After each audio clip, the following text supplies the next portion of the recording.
Yung basa ng salita ng Diyos. Dito po tayo sa Acts chapter 28. Acts chapter 28, verse number 11 to 16. Okay?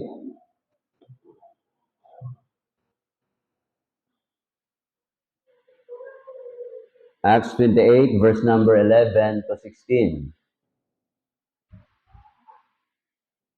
Wala yung speaker natin yung umaga. Yung speaker natin ay umayang hapon, misa tagapagsalita din tayo. Iwan ko lang kung makahabol. Kasi manggagaling kay Pastor Balliega. Sabi ko, alauna kami nagsisimula rito. So, habol ka na lang kung kailan. Ngayong umaga, baka nandyan na. Okay. Nandyan na ba? Wala? Okay. So, wala pa. Acts 28, verse number 11 to 16. Okay, basahin po natin ito ng salitan. And after this month, 3 months, we departed in the ship of Alexandria, which had wintered in the isle, whose sign was Castor and Pollux.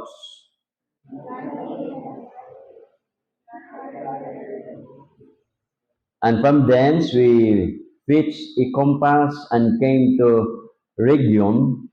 And after one day, the south wind blew, and we came the next day to Puteoli.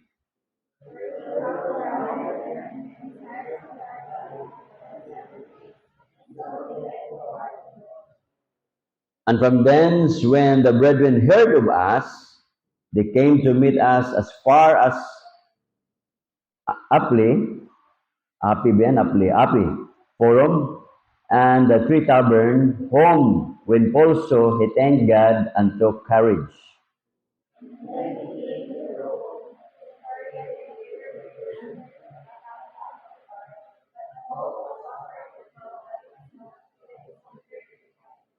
Okay. Nahirapan na yung aking mata. Pagka I, double I, para yung isa L. Kaya mas gusto ko yung ginaganon. Minamagnify. Okay? Tayo po yung manalangin. Our gracious and heavenly Father, we thank you so much for the reading of your words this morning. Encourage us, dear Father, at kami po'y kausapin ninyo sa magitan yung salita, that we will not depart out of this place without you speaking to us this morning. Lahat na ito aking dadalangin, pinapasalamatan sa madami sa pangalan ng Kristo Jesus, sa amin Diyos sa kabaligtas. Amen. Okay, please be seated.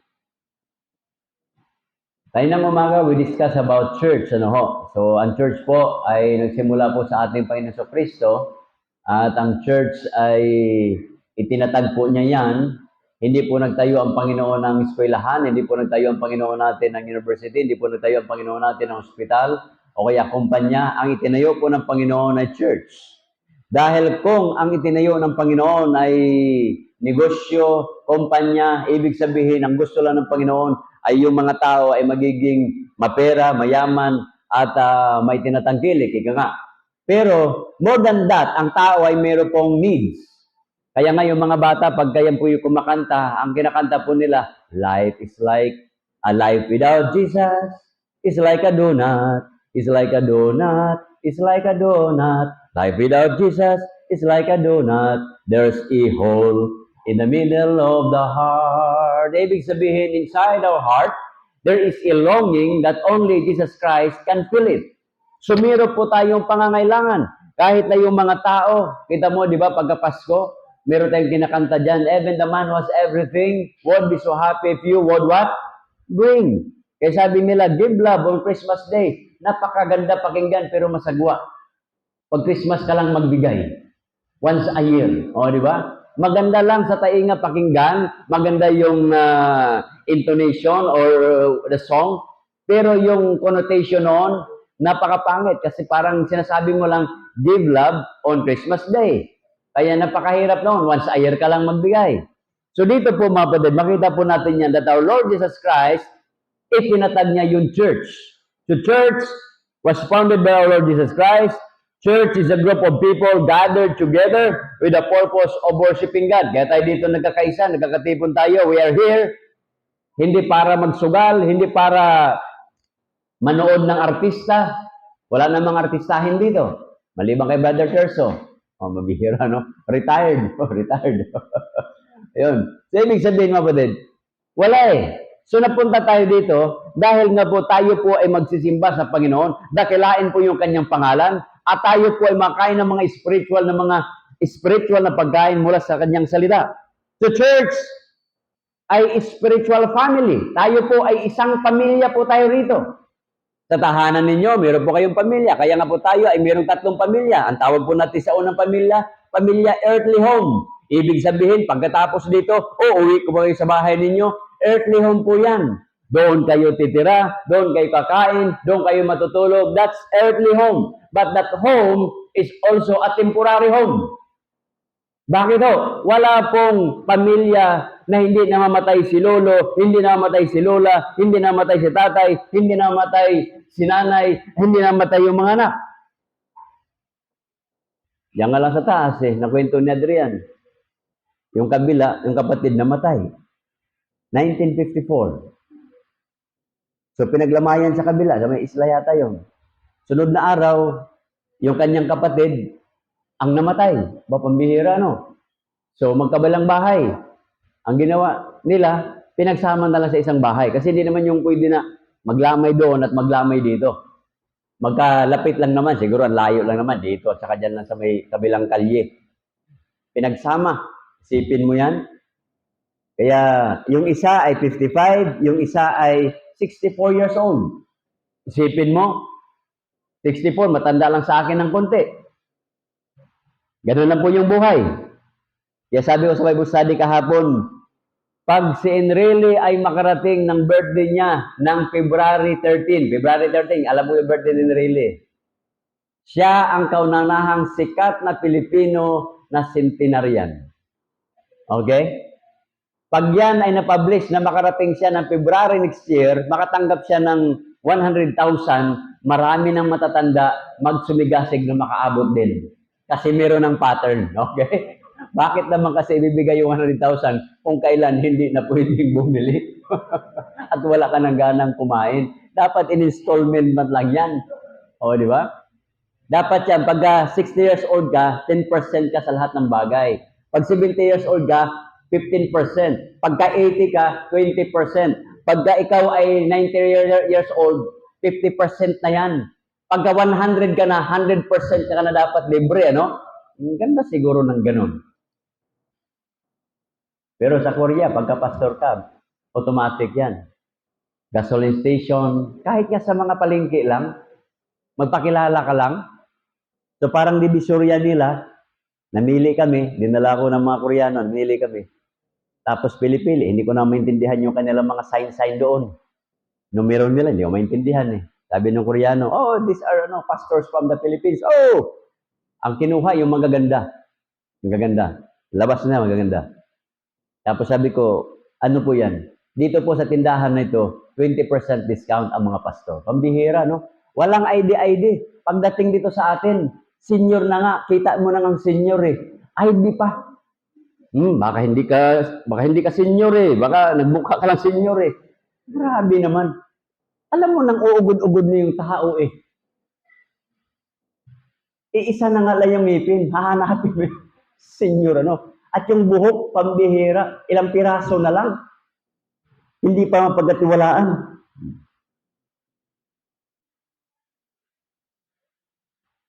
Pagdating po mga kapatid sa verse number Kaya dito so church, spiritual family. Yung bahay ninyo, anong pamilya niyan? Earthly family. Earthly family. Wala po yan. Hindi po yan magtatagal kasi nga yan, aabot lang yan ng 10, 20, 30, 40, 50 years. Pinakamatagal mo sa pamilya niyan kung anong taon ang edad mo. Halimbawa kay Pader, 83 years old, 83. Oh. Sabi ko kay Pader, ang tatay niya ay 86 bago kinuha ng Panginoon. So meron lang si Pader, 3 more years. Break even siya. Oh, di ba? Break even siya sa tatay niya. Oh. Kaya, tiyagain niya yung 3 years more.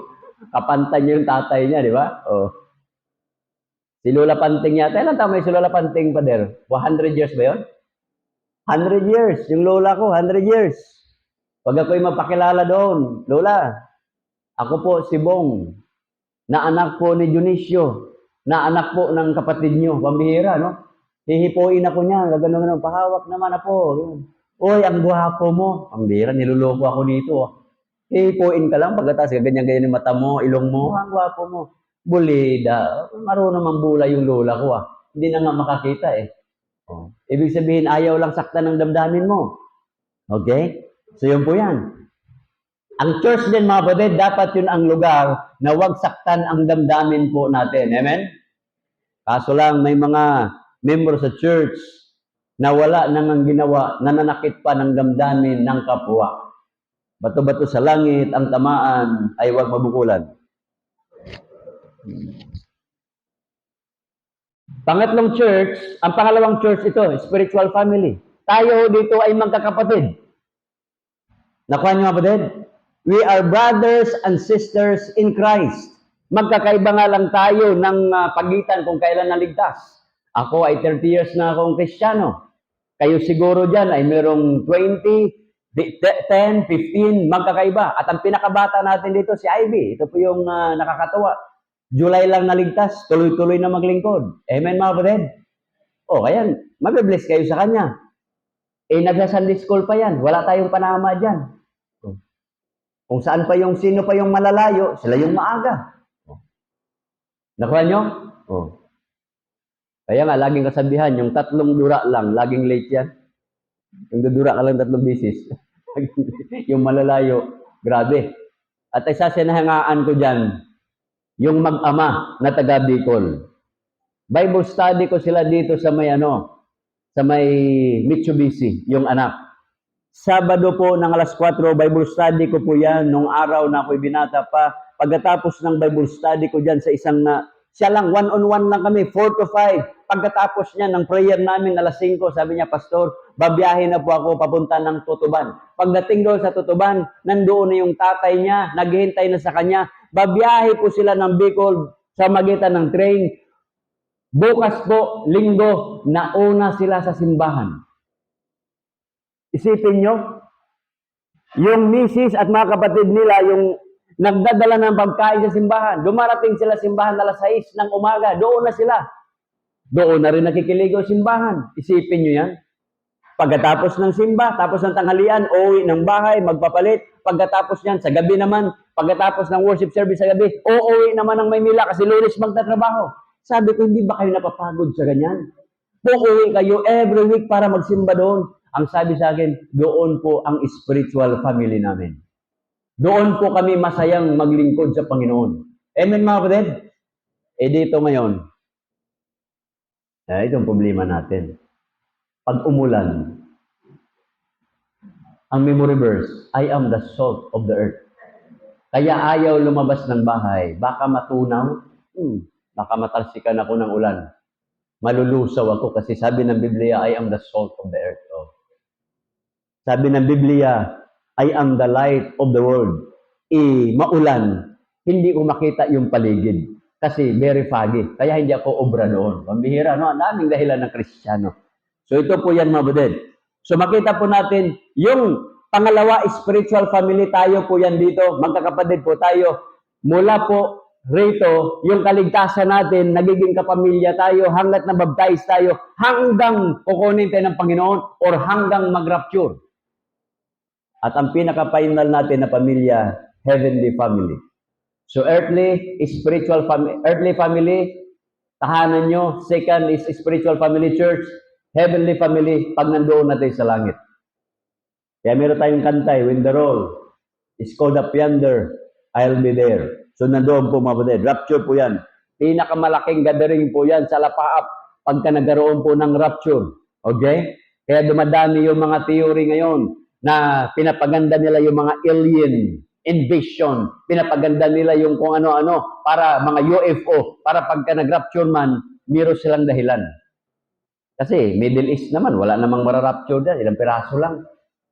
Eh dito, pag nag-rapture, sa Brookside, ilan lang na mamawala dito? Nakuha nyo? Kasi bulan, pag nag-rapture, si Brother Rap lang naman doon, sa pamilya niya. Hindi naman pansinin eh. Sabihin lang, nagbakasyon na yun, nasa Canada na yun. Wala na, tapos. Oh, di ba? Pag nawala si Brother Terso doon sa kanila, wah, muwi niya ata ng Bicol yung bahay namin. O, ganun lang eh. Nakuha niyo ba yun? Kasi konti lang naman tayo eh. Yun po yan, mga kapatid. Sabi sa Pilipinas ay mayroong tinatawag na 12 million na mga evangelical.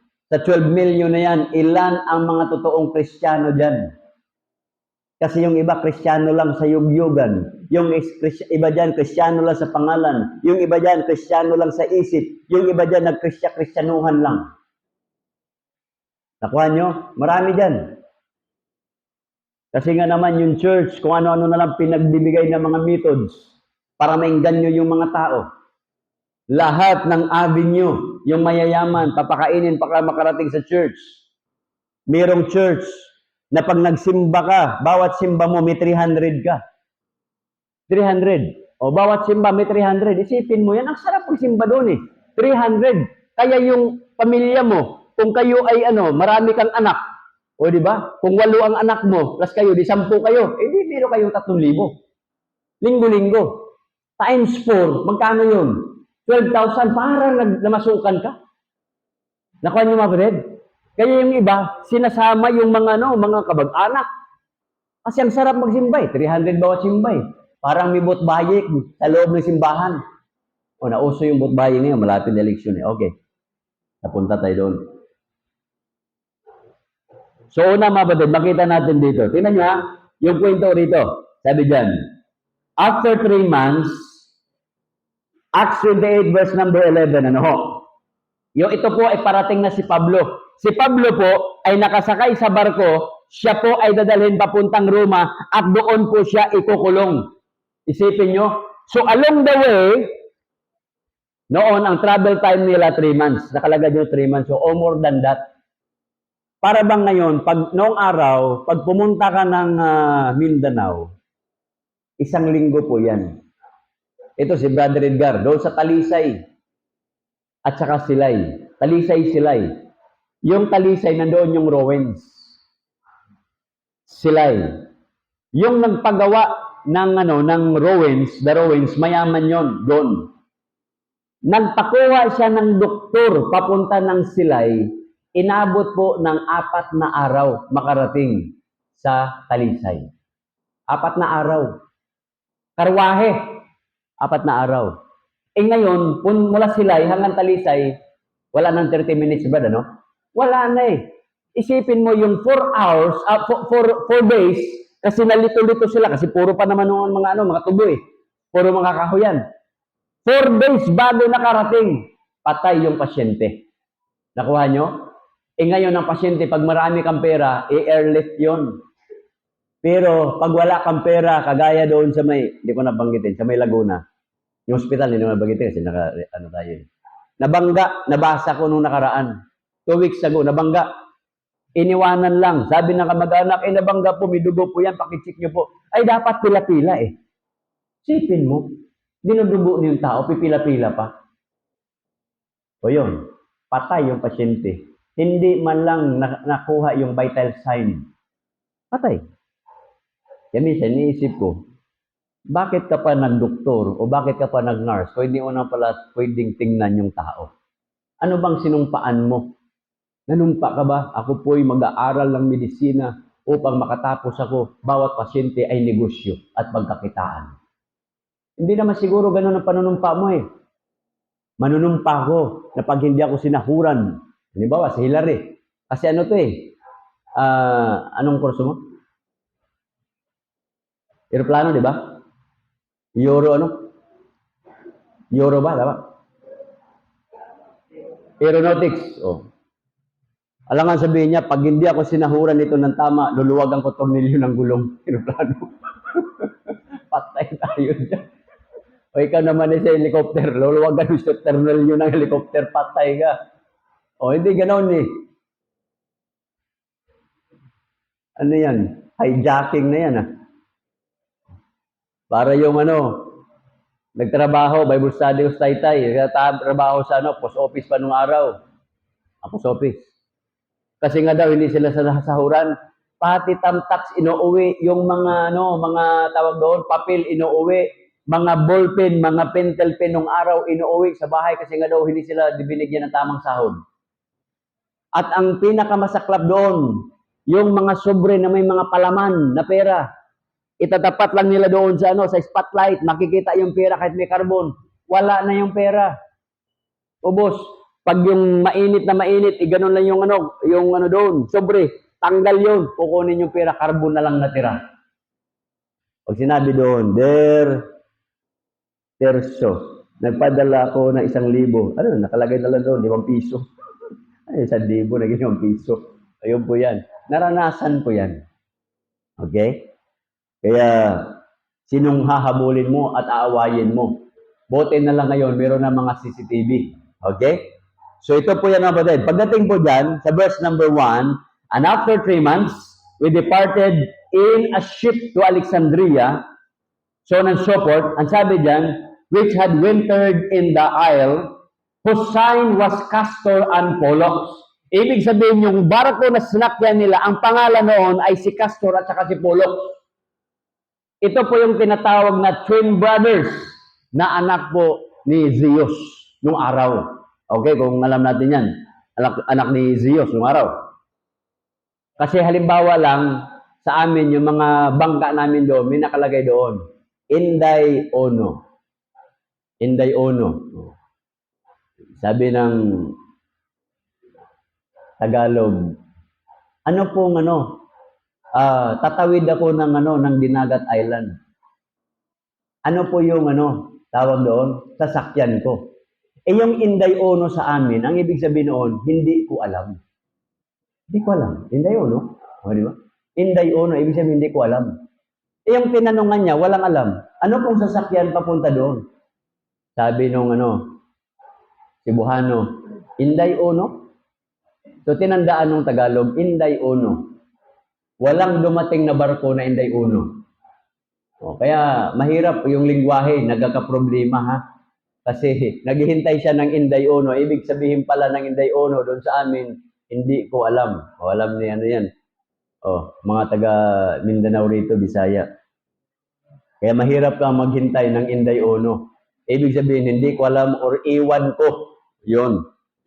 Pero ito may pangalan, Castor and Pollux, twin brothers na anak ng Diyos, na tinatawag Diyos nila, na si Zeus.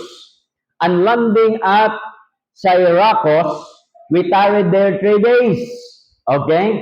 Pagkatapos dyan, verse 13, and from thence, we pitched a compass and came to Rhegium, and after 1 day, the south wind blew, and we came the next day to Puteoli. Ano to? Puteoli ba yan? Puteoli. Parang ganon. Puteoli. Ang hirap naman bagitin ito. Alam nyo, Puteoli na lang, Puteoli. Okay? Doon sa lugar na yon, mayroong church doon. Tingnan nyo ha. Where we found, verse 14, brethren, and we desired to tarry with them 7 days. So pagdating doon, mayroon palang church. So anong mayroon mga kapatid? Our lesson this morning is about church, a place you belong. So ito yung Kristiyano na ito, si Pablo, at kasama niya si Dr. Locke, sila po ay pupunta doon sa Rome, si Pablo po ay prisoner, at meron siya makasama, at pagdating po doon sa lugar na yon, meron pong simbahan, nung malaman, ay Kristiyano ka pala, Baptist ka pala, pwede bang mag-stay muna kayo? Kinausap yung centurion of the guard, pwede bang dito lang po muna kayo? Gusto lang namin makausap, gusto lang namin makapilusip yung pastor na ito, yung misyonaryo na ito. So nanatili sila doon.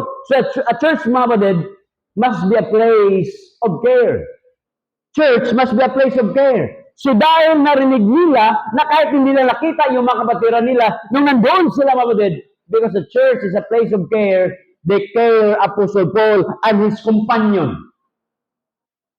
Pero mag-ingat kayo ngayon. Kasi maraming mga kapatiran na pupunta ng simbahan, lulukuhin kayo. Nakuha niyo mga kapatid? Mag-ingat kayo. Kagaya doon sa may Padre Burgos, nagsusulwining lang yung dalaga, sinulwining lang niya yung tao, nirape siya ng tao. Nirape.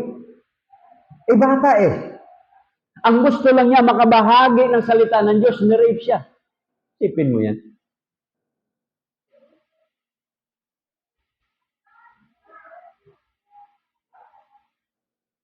Nakausap ko yung babae. Galit na galit doon sa bata. Sabi ko, ba't ka nagagalit diyan? Alam niyo yung ano pala, bata, pag lagi mong pinagsasabihan ng ano, kahit hindi nakapagsalita, pangit yung mukha niya. Di ba? Yung lagi siyang ano ba, yung parang ano, naintindihan niya yung feelings, di ba? Yung sabihan, malas ka sa buhay ko, tatatatatat, di ba? Lahat na lang sinasabi yung masama. Oh. Kayong bata na absorb niya yan. Kaya nakita ko yung bata, ang sama ng aura. Nakuha nyo? Sabi ko doon sa nanay, wala namang kasalanan yan eh. Kausapin mo, na mahal mo siya, ganito, ganyan, magsikap ka, paaralin ka, buhayin. Kinausap niya ng ganun. Minahal niya yung bata as if na kanya. Sabi ko, kalimutan mo na yun. Na-rape ka. Oh, kalimutan mo na. Hindi naman siguro mangyari, ma-rape ka pa ulit pangalawa eh. Unless magpa-rape ka ulit ng pangalawa. So kinausap niya, alam yung bata, nag-iba yung aura, gumanda, pumuti, kuminis. Alam niyo pala yung bata, pag pinakitaan mo ng pagmamahal, gumaganda ang mukha. Kaya yung mga in love, di ba, ng mga dalaga, gumaganda yung mga mukha. Amen, mga dalaga, nagpabango yan. Di ba? Sila ay ano na, yung inaamoy na nila yung kilikili, mga ganon-ganon, di ba? Yung mga hininga nila, inaano na nila, di ba? Mga in love yan eh. Yung mga kilay nila, inaahit na nila. My goodness. O, di ba? Yung dating ganun lang kilay, pinapasubrahan ng ganun, o, di ba? Grabe. Dati-dati hindi nagli-lipstick yan. Ngayon lima-lima ang lipstick yan. Dati hindi nagpa-foundation. Umibig. So yung bata, literally, makita mo gumanda yung aura. Sipin mo yan. Sa place of care. Ang church, mga kapatid, kaya dito po makita natin yung mga membro doon sa church na yon na dinaanan nila ni sa Paul Pablo, hindi naman nila kano-ano yan. But because there was a church there, at nakita nila yung kanilang kaparihan nilang Kristiyano na si Apostle Paul at si Lucas na isang doktor, they show love and care to them. Ito ay mga pagod po ito sa biyahe na malalayo. Naka-experience po ito ng rough seas or hard travel. Gutom po ito. Kasi kung titingnan niyo yung verse 1, matindi ang pinagdaanan nila ni Pablo dyan. Kasi mahabang usapin natin. O tingnan nyo. Balikan natin yung kasaysayan, verse 1. And when they were escaped, then they knew that the island was called Melita, and the barbarous people, walang mga aral ito, showed us no little kindness. For they kindled a fire and received us, everyone, because of the present rain and because of the cold. Kaya malang naman sila tinanggap kasi may ulan at may lamig.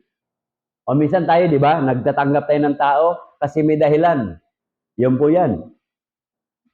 And when Paul had gathered a bundle of sticks and laid it on the fire, there came a viper out of the heat and fastened on his hand. So, merong isang ahas. Abay, sino ba dito nakagat na ng ahas? Wala pa, di ba? Pero alam ko, may kaibigan kayong ahas. O, di ba? Malaahas ang ugali. O, yun. Hindi kayo nakagat, pero nakagat kayo ng kaibigan yung malaahas ang ugali. Okay? Yan.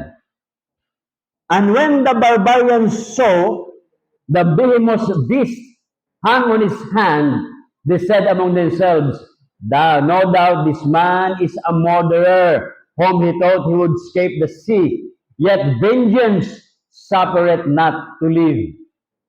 Ang tao doon may mga pamahiin. Parang mga Pilipino, ang daming pamahiin. Pag ikaw ay nasa pagkainan, hindi ka munang umalis. Kinakailangan ikutin mo muna yung pinggan kasi baka kako hindi makapag-asawa.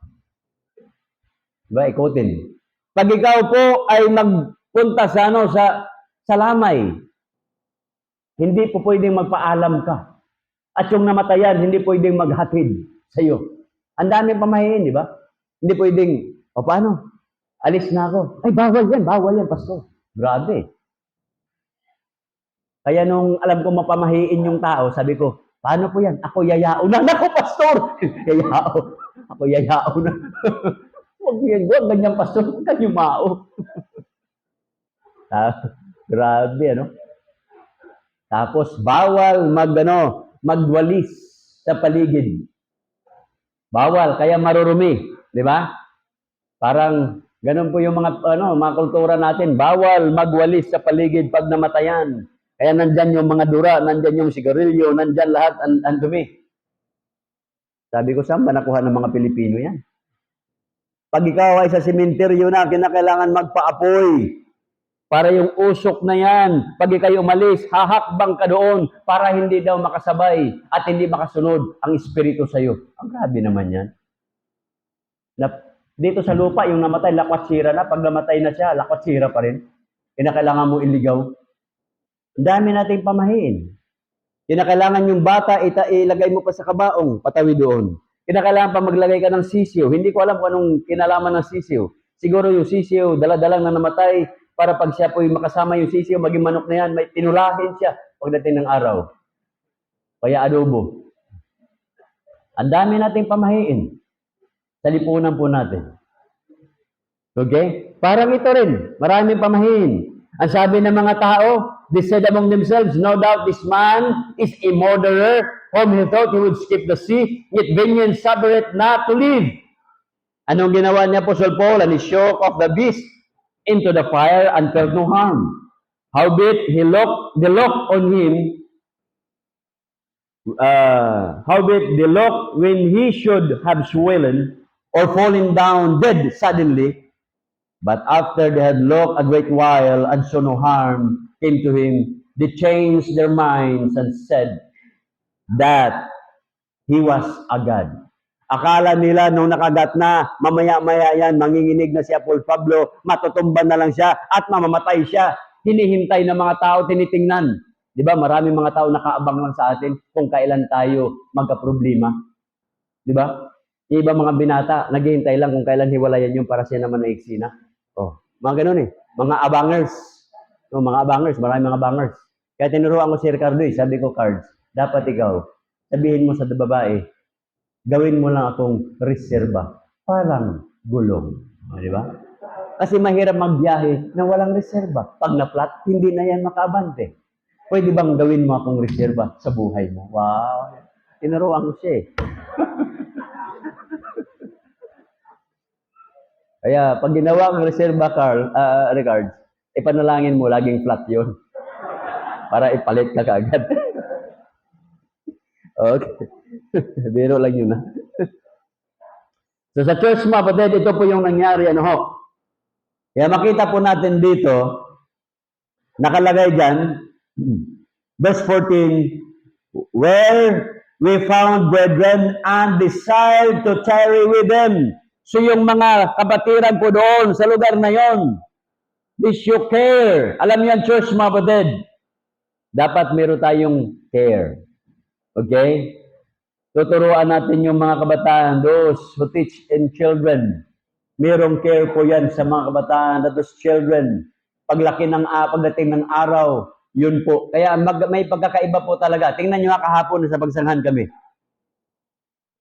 2 bahay kinato ko. Sabi ko, pwede bang mag-share ako sa inyo ng salita ng Diyos? Titingnan ako na masama. Ay, hindi pwede. Kung hindi pwede, pwede bang iwanan ko na lang yung gospel tract sa inyo? Hindi rin pwede. Kung hindi pwede, yung Bible na lang. Sabi nang hindi pwede. Okay. Sabi ko, okay itong babaeng to. Sabi ko, sige po, maraming salamat sa hindi pwede ha. Okay, paalam na ako. Sa pangalawang bahay, ganun din. Naglalaba. Yung pangatlong nakausap ko, napagaganda sana. Kaso lang ang hirap. Kinakailangan kong sumigaw. Tatay, ano pangalan nyo? Huwag mo akong sigawan. Kasi mahinang, taingay. Sabi ko, walang mangyari sa akin dito. Para ako nakipag-away sa tao, mag-soul-winning. Di ba, mag-soul-winning ka? Magsisigawan kayo. Tatay, tinanggap niyo ba ang Panginoon? Ano? Tatay, tinanggap niyo ang Panginoon? Dandahan lang. Sabi ko, masisira po dito. Sabi ko, tatay, sige po, bahala na po kayo yung Bible. Ano nangyari sa buhay ko? Pagdaan ko, may mga bata doon, mga 12 years old, siguro 15. Kuya, ano yan? Sabi ko, Bible. Sabi niya, sabi ng bata, pareha lang ba yan sa Bible namin? Sabi ko, siyempre naman. So nakatayo ko sa lahan ng puno, pag ganun-ganon lang ako. Sabi ko, alam niyo ba John 3:16? Opo, si Kristo namatay. Okay. Sabi ko, marunong ko mga bata to. Sabi ko, sige, turuan ko kayo. Saglit lang kuya ha, uwi lang kami sa mga bahay namin. Bakit? Kunin namin mga Bible namin. Okay, may mga Bible Sabi ko, sige. Sabi ko, babalik pa kaya yung mga batang yun. Umaya-maya, dumating. Kaya tinawag ko si Raymond. Tawagin mo, doon, Raymond ang pangalan nun. Sabi mo, Kuya Raymond. Hanap kami ng lugar. Hanap ng lugar. Merong upuan. Sabi ko, dito tayo. Sabi nung tindahan, ay wag ho dyan. Matanda, wag ho dyan. Sabi ko, yun lang. Bawal yata tayo. Lumapit ako, Nay, ano lang po sana, ito mga bata, gustong magpaturo Pwede bang turuan ko sila ng Bible? Ano po ba kayo? Sabi ko, pastor po ako. Anong pastor ka? Baptist. Ay, wag dyan. Doon, no? Yung bahay kubo. Buksan mo yan, tulak mo lang. Kasi nakasara Bahay kubo yan. Tapos, pasok ka dito sa gate ko. Kunin mo yung mga upuan. Okay Tinawag ko yung mga bata, buhatin nyo, mga doon. Dumating si Raymond. Turo. Saka yung isang may missionary doon sa may pila, tumulong kay Brother Raymond. Tapos sabi ko, Nay, okay lang ba nasiran kita ng Bible? Okay. Sabi ko, dito lang sa labas, diyan ka sa loob, tayo lang ako. Ay, wag namang tumayo ka. Pumasok ka sa loob. Pasok sa loob. Okay na ako dito na hindi. Dito sa tindahan ko. Okay May mga tao na ganun. Samantalang yung iba, ayaw. Pero may mga iba na gustong-gusto ka makinig na salita ng Diyos. Ibig sabihin, may mga tao na prepare yung puso, handa yung puso na makinig na salita ng Diyos. Pero yung iba, parang kawalan yan kasi naglalaba ako, may mga trabaho ako, busy ako, para yung salita ng Diyos, walang panahon na isingit sa kanila.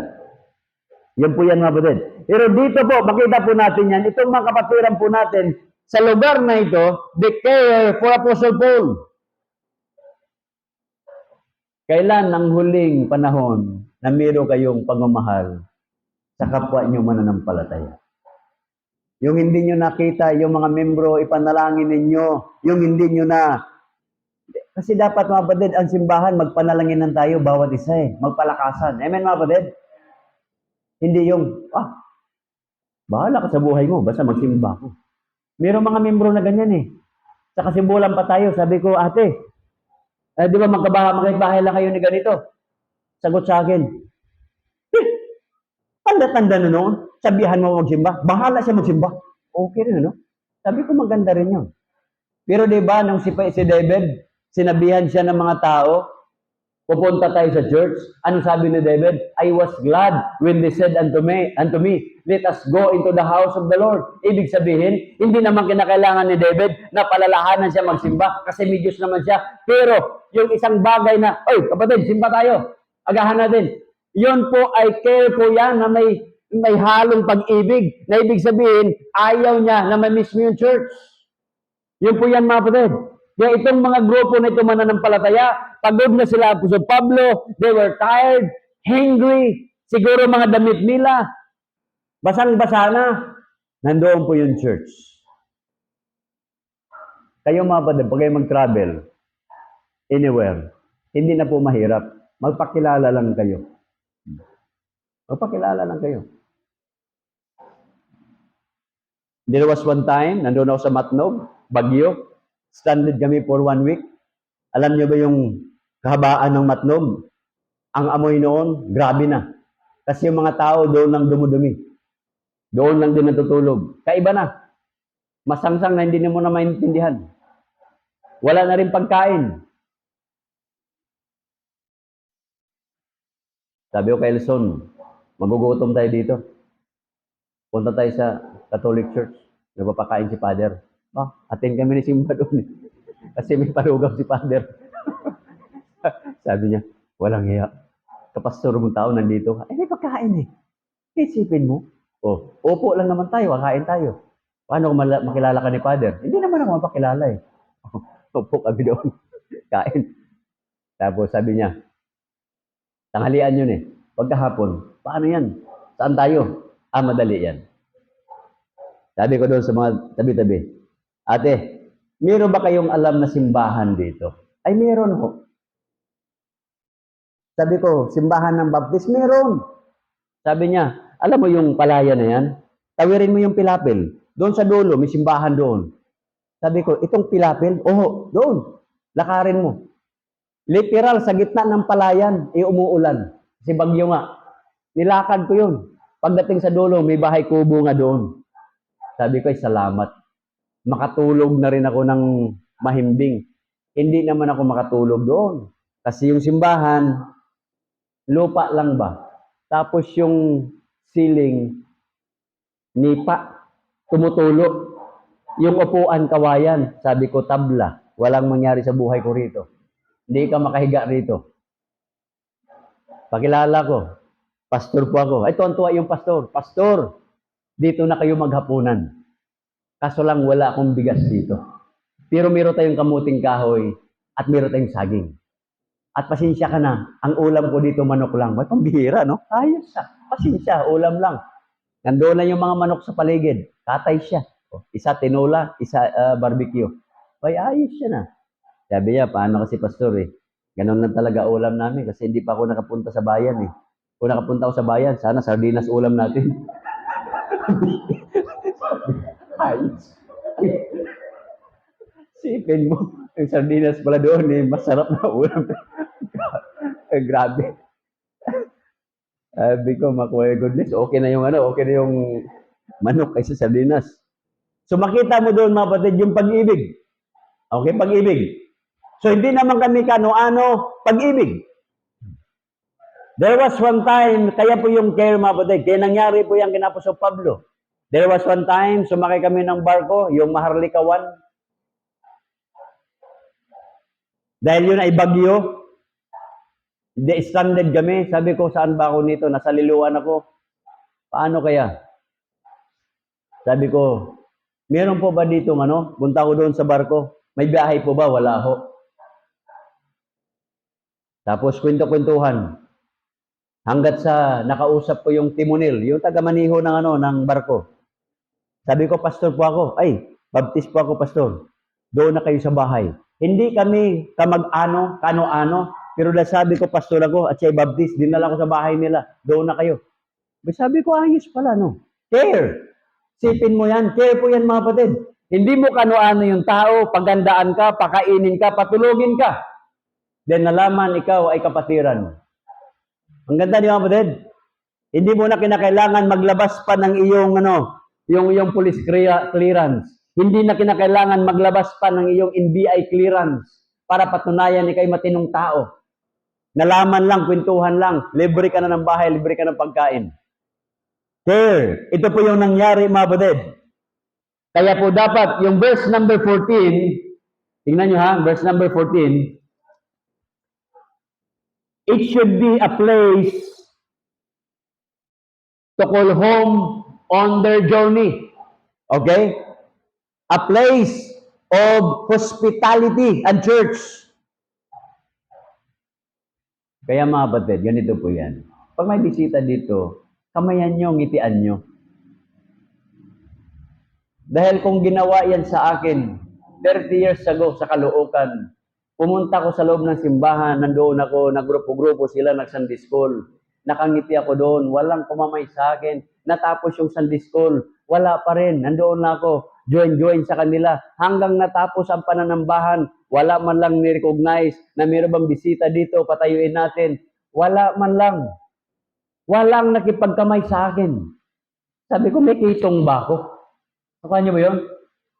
Nandoon ako para kung silang plaka na nakangiti sa kanila. But nobody entertained me. Kaya mahalaga mga din ang papel ng mga membro.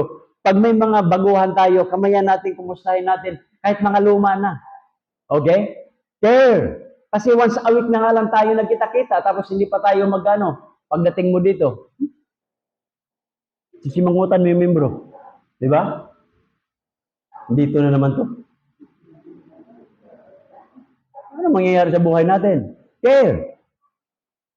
Ano pa? Pangalawa, church must be a place to meet us where we are. Hindi natin alam kung saan tayo ngayon. Maaring sa umagang ito, nagbabackslide ka, may problema ka, hindi alam ang kondisyon. Kaya nga po dito, pagdating sa verse number 15, ito po yan, number 15. And from thence, when the brethren heard us, they came to meet us as far as Apiforum. Tingnan nyo ha. Nalaman ng mga membro doon sa kabila, yung Apiforum na yung mga batid, that is mga 43 miles, ibig sabihin mga 60 kilometers away. Nalaman nila nandoon siya, so Apostol Pablo, nandoon sa kabilang simbahan at kinarugan ng mga membro doon. Ang ginawa po nila, may mga membro din doon, sinalubong sila. At yung mga membro naman doon sa kabila, hinatid sila. That's care. Alam niyo mga kapatid, sa buhay natin, may mga downs tayo and ups. Okay? Kahit ako may pagkakataon na, diba, galing ako Limas Paite, soul winning ka, Bible study. Iba yung pagod ka na. Iba itatabi ko yung sakyan at magtatanong ng sarili ko, bakit pinagagawa ito? Bakit ako nagpapakahirap sa ganito? Bakit pinagagawa ni Bong Alcala? Dapat nandoon lang ako, upo-upo lang ako sa puwan. Diba yung di ba? Magmamaniho ka, anto ka, yung lagpas-lagpas ka ng kalsada. Sabihin ni Raymond, Pastor, wag mo nang ulitin yun ha. Hindi ko na ulitin. Pastor naman, naulit na naman. Pastor, huwag na mo ulitin. Hindi ko na ulitin. Diba naman gano'n? So, titigil ka. Pakamot-kamot ka. Ito pinagagawa ito mga ito. Hindi naman ako sinasahuran dito Exhausted ka pag na-refresh ka, kung hindi lang sa mga kaluluwa ng Panginoon ng mga taong ito. Di ba? Kakatukin mo, babible studyin mo, tuturuan mo. Sino ba itong mga to? Kaso lang kung wala nga magmahal sa kanila, paano magkaroon ng simbahan? Amen mga batid? Kaya yun po yan. Kaso lang, ito yun. Kaya nakakatuwa, may mga membro na sumasama, may mga membro na kinakailangan mag-encourage. Kung saan ka, halfway po tayo, pastor. O halfway po tayo, kapatid. Yun po yan, mga kapatid. Kaya hinahatid ng mga membro mula sa Puteoli, hinahatid sila Pablo, around mga 60 kilometers. Yung mga membro naman sa kabila, simusundo naman sila. Hindi lang care, kundi a place to meet us where we are. So kung saan man yung kalagayan mo ngayon, somebody will guide you, somebody will accompany you, somebody will tell you, kaya mo yan kapatid. Kaya mo yung paglalakbay mo yan. Kaya mo yung problema mo na yan. Kaya mo yung pag-aaral mo na yan. Yung pagrelasyon nyo, pagsubok lang yan. Negosyo, medyo bumaba. Mayroon pang ibang paraan dyan. Na-fire ka sa iyong trabaho. Kaya mo yan. May mga plano pa Diyos sa iyo. Yun po yan mga kapatid, maghahatid sa iyo. Pangatlo, church must be a place of thanksgiving. Verse number 15, sabi dyan, home when also he thank God, siya po'y nagpapasalamat. Nagpapasalamat siya na mayroong church members. Nagpapasalamat siya sa mga gawain. At nagpapasalamat siya sa Diyos kung anong ginawa sa mga membrong ito. Hindi niya kano-ano yan. Nagpapasalamat siya. Kaya mga kapatid, ano ba mga dapat ipasalamat niyo sa buhay ninyo? Magpasalamat kayo ligtas. Magpasalamat kayo meron kayong pamilya. Magpasalamat kayo meron kayong trabaho. Magpasalamat kayo dahil meron kayong kalakasan at meron kayong hindi kayo nagkakasakit. Magpasalamat kayo. Napakaraming pasalamat natin mga kapatid. Magpasalamat tayo na meron tayong tinuturuan. Magpasalamat tayo na meron tayong simbahan. Magpasalamat tayo. Pagdating ng araw, lalamig na yung paligid natin. Simple as that. Di ba? Pasalamat. Marami kayong pasalamat. You have a ministry. You have a church. Another one. Last. The church must be a place of courage. Yun po yung sabi niya po sa Pablo dyan. And talk courage. So church must be a place of courage. Nangihina ka. Sabi ng Biblia, I can do all things through Christ which strengtheneth me. May mga bagay na ayaw mo na, nang hinaan ka ng loob. Nandiyan po yung church. Mga kapatiran, kaya mo yan kapatid. Magpatuloy ka lang. Doon. Kung yung mga membro, wala nag-encourage sa'yo. Si David, na-encourage siya. And David, when he was discouraged, he was in distress, he encouraged himself in the Lord. Yun po yung mabasa natin sa 1 Samuel 30 verse number 6. Kaya mga kapatid, ito po. Kaya dito sa church, huwag kayong matakot magbigay sa Panginoon. That's your investment. Ibigay yung oras mo, investment mo yan sa eternity. So don't be afraid. Church is a place of courage. Sabayan po tayo po yung manalangin. Heavenly Father, church is a place where we belong. A place of care. A place where we meet our needs. Where we are. A place of thanksgiving. Papasalamat tayo. A place of courage.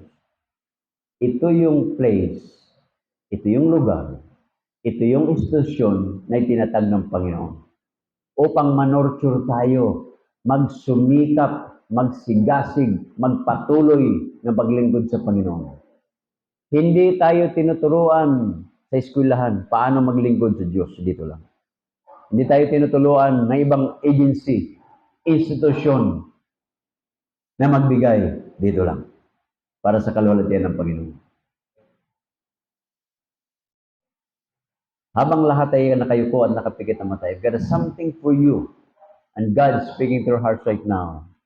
You are free to come, kneel down, and conclude prayer. Sabi mo, Diyos. Thank you, Father. Church, a place I belong. This is my place.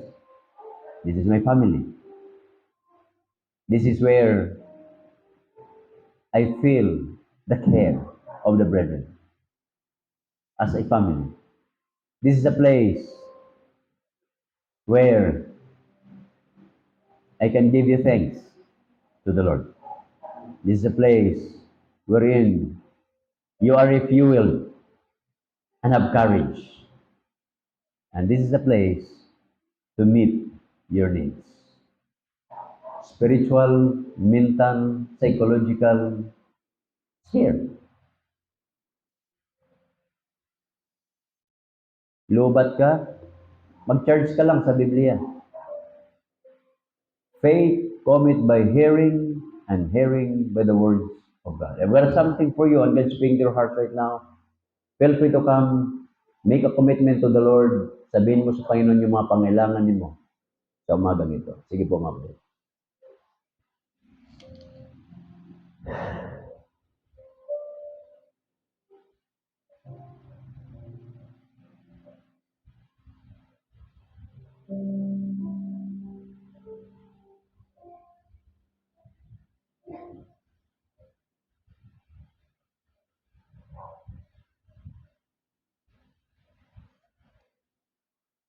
Thank you, Father, for reminding us. Thank you for your words. As we part ways this morning, ingatan niyo po kami, lays sa pamana ng disgrasya.